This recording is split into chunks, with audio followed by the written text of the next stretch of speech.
લોટેશ્વર મહાદેવના ધામ ખાતે Shankheshwar home guard unit દ્વારા વૃક્ષારોપણ કાર્યક્રમ યોજાયો.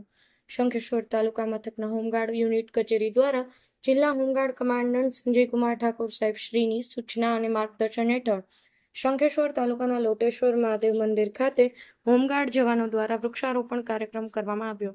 વૃક્ષારોપણ કાર્યક્રમમાં મુખ્ય મહેમાન તરીકે પાટણ જિલ્લા હોમગાર્ડ કમાન્ડન્ટ શ્રી સંજયકુમાર ઠાકોર સાહેબ તથા સમી હોમગાર્ડ યુનિટના ઓફિસર કમાન્ડિંગ શ્રી દિનેશભાઈ પ્રજાપતિ તથા શંખેશ્વર તાલુકા નિવૃત્ત હોમગાર્ડ કમાન્ડન્ટ પુષ્પરાજસિંહ તથા ત્યાંના ટ્રસ્ટી શ્રી લાભશંકર દાદાને આમંત્રિત કરાયા હતા.